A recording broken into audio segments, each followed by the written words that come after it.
bismillahi irrahmani irrahim alhamdulilahi rabilalamin wasalaatu wasalaamu ala sayidi alambiyaai walmursalina wa ala alihi wa sahbihi ajmain alhamdulilahi wa kafa wa salaamun ala ibadihi alladina astafa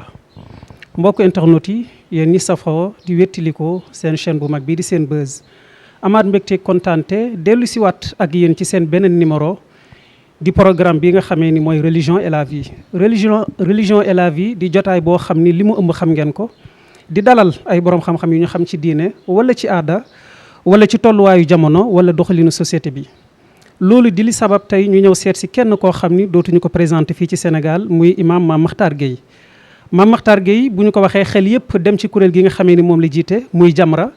ñu fas yéenee ñëw am ak moom waxtaan bu yaatu ci kuréel googu ak li mu yor ni ko doxalin Mame Makhtar groupe Senbuzz ngi am mbégte ak kontaante ci dalal bi ñu bàyyi la nga nuyoog mbokku internet yi bàyyi xel jamono ji émission bi di religion et la vie. waaw jërëjëf Abdourahmane xanaa di am mbégte gu rëy ci dalal bi ngeen ma dalal ci seen ëtt bu tedd bi di Senbuzz nga xam ne yéen dara itteelu leen lu dul luy jëmale askan wi kanam. jërëjëf.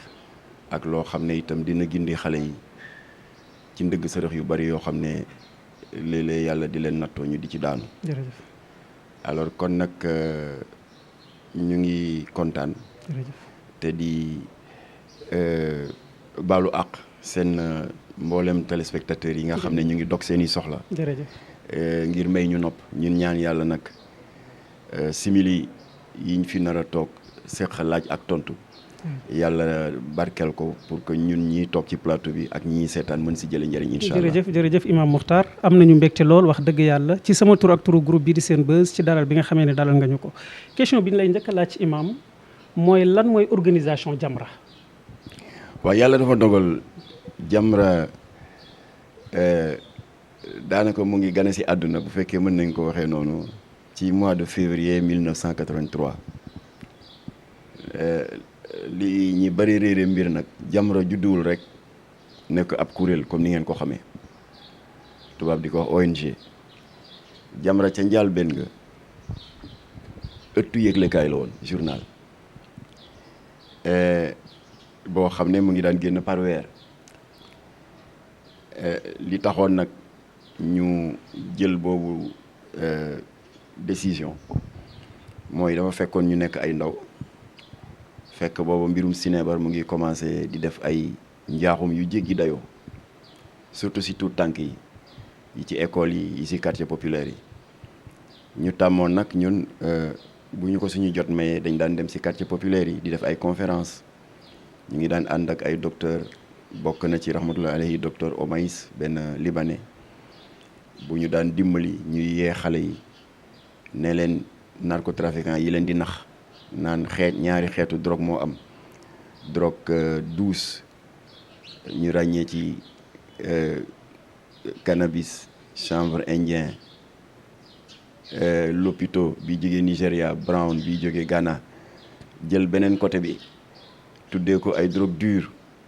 mooy drogue yi nga xam ne ca njëlbéen nga ay gàncax la woon waaye dañ ko toggaat ca laboratoire ngir yokk dangaru tooke bi bokk na ci opium bokk na ci cocaïne bi lëmbe woon réew mi fan yi bokk na ci tamit héroïne bi nga xam ne gramme bi rek gën caa néew 80 000 francs la. alors xale bi bu déggee loolu ne comme que drogue douce dafa am ak drogue dure waa teemaa jéem drogue douce foofu la ndëgg sarax bi nekk nag docteur Omaïs nag ci conférence yi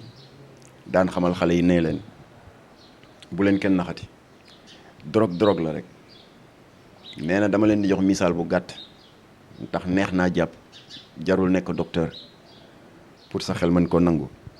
mu ne leen masalan ñaari jëmm yu taxaw ci benn rez-de-chaussée étage war a jëm 7e ñu war def course contre la montre ñu ne hop kii ne bërit jël escalier yi kii ne bërit jël ascenseur yi nee na li wóor mooy ñoom ñaar ñëpp dinañu egg waaye dañu bokkul waxtu ba ñu dul egg. léegi jamono di dox ba ngeen di xeex lu jëm ci film. voilà léegi nag li ma bañ nag mooy ñu dégg série rek ne waaw Jamra xanaa waxi série rek lay wax. waaw loolu ñu bari di laaj ci imam loolu nag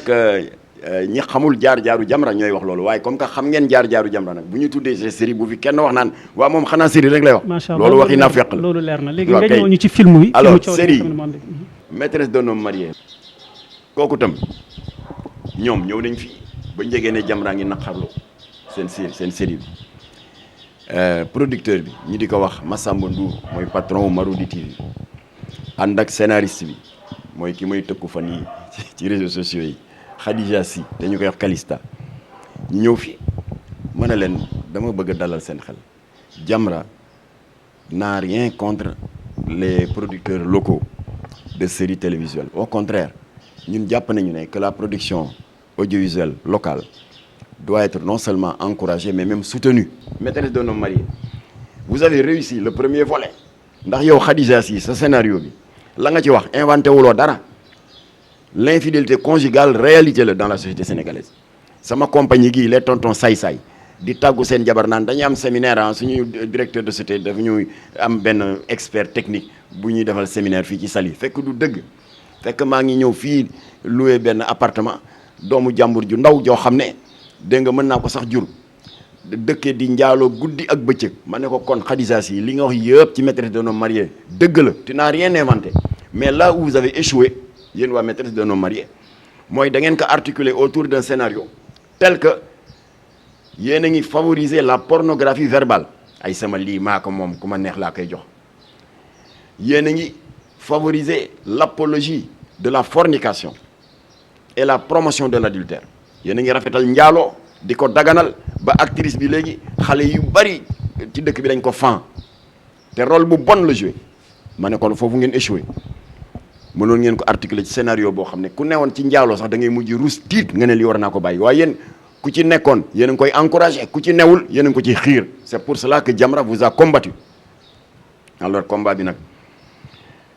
fa mu mujj xam ngeen ko mooy CNRA moo yéex a réagir parce que dafa nekk ba seen saison bi di bëgg a jeex ba ay tuuti épisode def mu doog a génn sanction bi nag moom la ñuy wax mise en demeure loolu mooy yaa ngi nekk en sursis yéen maîtresse d'un homme marié boo leen fi defaatee lu mel nii rek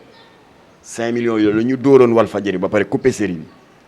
dóor ko Sen TV arrêté série bi dóor ko Canal Horizon arrêté série bi alors donc boo leen récidivé loolu moo leen ciy fekk. est-ce que de la même manière série bu bees bu bon bii may bañ a tudd di def. publicité mën nga ko tudd ngir mbokku internet yi xam ko imam. waaw mooy na ngeen moytu série boobu xale yi xool ko rek bàkkaar la waaw ñu ngi koy wax réewu leen xaw ma yéen réewu leen sax titre bi rek dafa dofe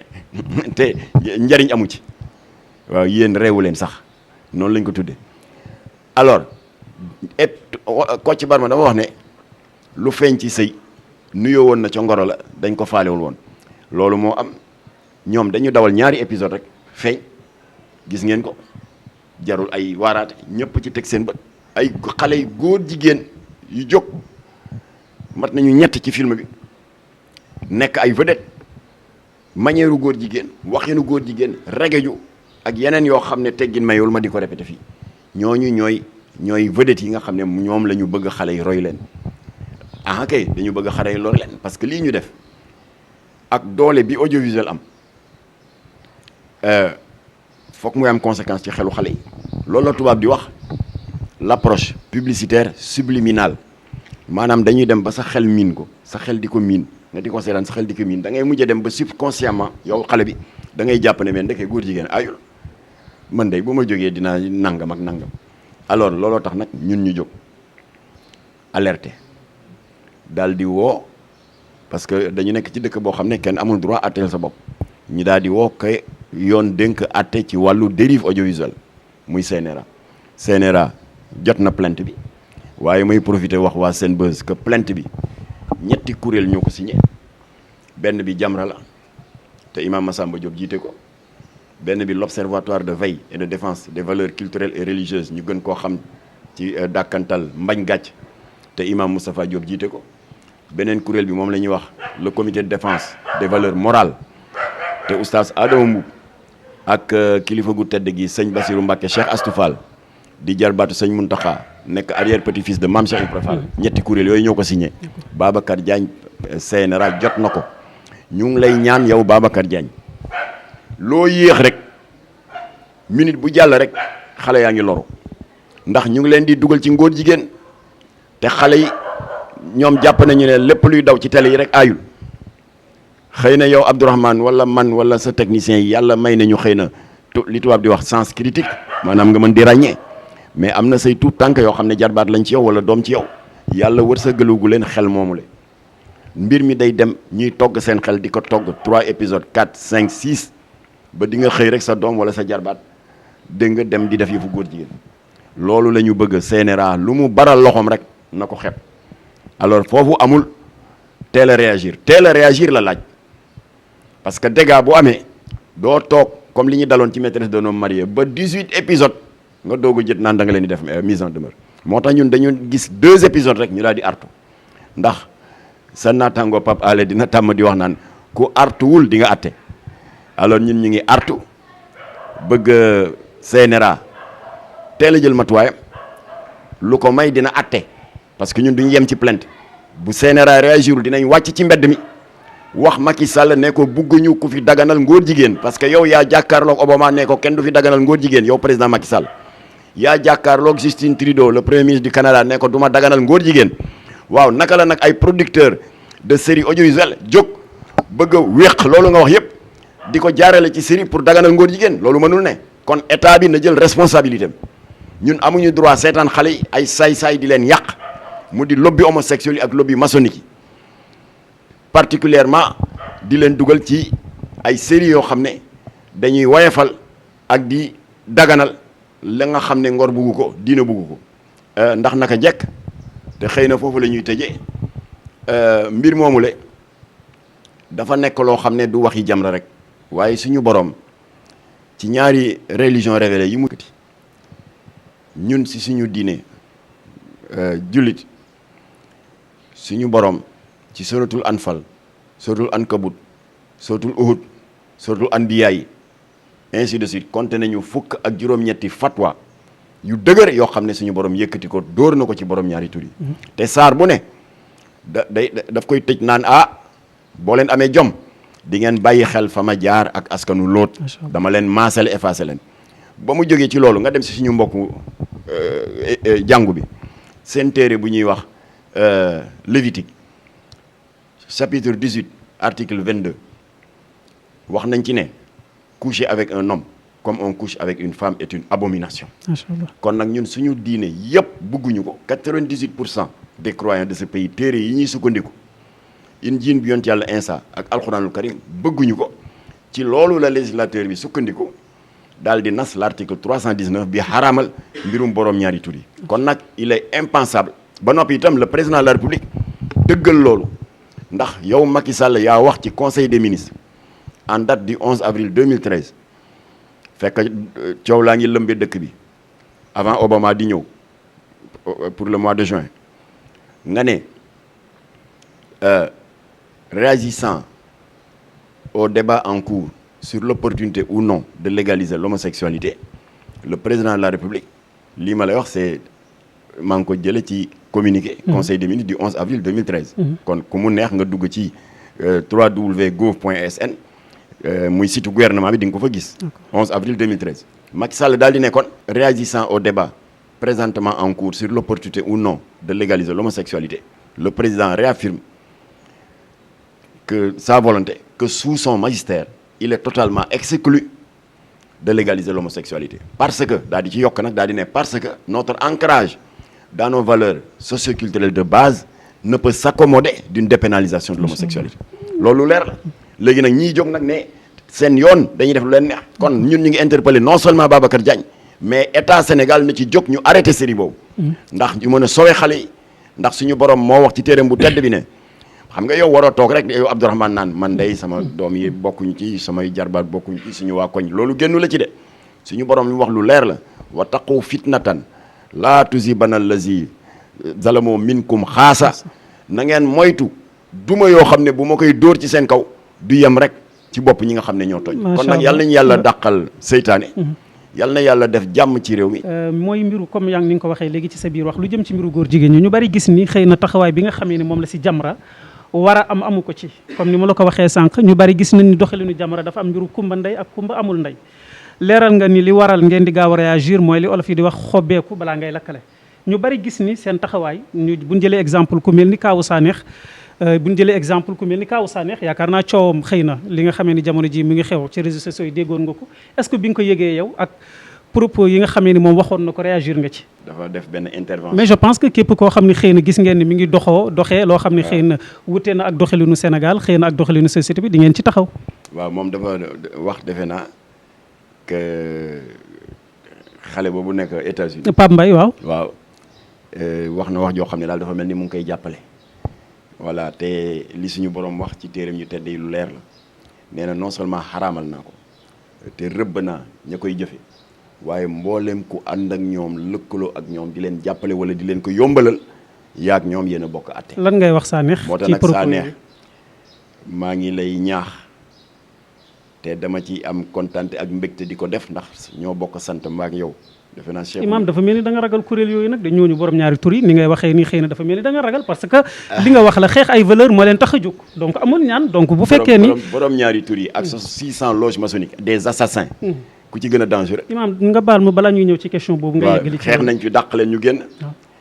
Justine Trudeau lan ngay ñaan Sanex bala ñoo ñëw ci gën a dangereux moom mi yëkkati 185 millions may góor jigéen ñi ñu taxaw fii xas ko yàq ko lu mel ni moo gën a dangereux. lan ngay ñaan Sanex lan ngay ñaan Sanex. voilà Sanex gars yi nee nañ bu may wax ak yow bu ma taafoon Imaam nag kàddu gi dëgër da ngeen xeex dafa am ay valeurs yi ngeen xeex amul ñaan donc propos yi rafetlu woo ko Imaam ñu xam ko na ñëpp xam sénégalais yi lii Imaam Makhtar Gueye bëgg a wax mooy propos yi Sanex def rafetlu woo ko wan ko ni rafetlu woo ko Imaam loolu bu si ñaan bu fekkee ni ay valeurs ngeen di xeex. waaw d'accord maa ngi ñëw ci loolu dinaa la ko waxee ni nga ko bëggee waaye dama bëgg nga may ma d'abord ma ne Sanex soo ko fàttalikoo bi ma nekkee président conseil d'administration CICES am na bés ma jël la maag directeur bi pour nga animer suñu benn arbre de Noël nga yëkkati fa thème yu am solo yadda xale yi ci jom yadda xale yi ci fonk ndono lu rafet la fi mag ñu baax yi maam yi bàyyi nga yadda leen ci bëgg liggéey bëgg seen bopp fonk valeur ak fonk diine maa ngi gis ne nag loola safaanoo na ak lii ma dégg. kon daal Sanex ba woon ak Sanexu léegi bokkul noonu nga ko gisee. maa ngi lay ñaan nag bul soppeeku lii nga def ni faxas ko taxañ sànni sa àll ba. muy kaddu yi mu waxoon. kaddu yi nga yëkkati ndax coow li bari na. te du sa Jamra rafetlu ko te du sa cër. Jamra rafetlu ko ñu ngi am yaakaar ni nag mooy doon njëlbéen ak mujjanteelu kaddu bu mel noonu. waaw bala nga baal ñu Imaam waxtu bi la première fois ma dëgg tarxis boobu. parce que gis naa yaa ngi bégal nit ñi yaa ngi leen di bégal di def ay sketch wax macha allah yàlla na jëm kanam waaye maa ngi doog a dégg tarxis bii nga def te du tarxis bu ndaw tarxis bu garaaw la ndax dëkk bi dafa am ay xar baaxam. dëkk bi dafa am ay valeur am dëkk bi dafa am ay diineem wax naa sànq ne fukki fatwa ak juróom-ñett suñu borom rëbb na. kuy jëfee ñaari tur ak kuy jàppale borom ñaari tur. kon nag na nga góorgóorlu yow. nga baal ñu rek waxtu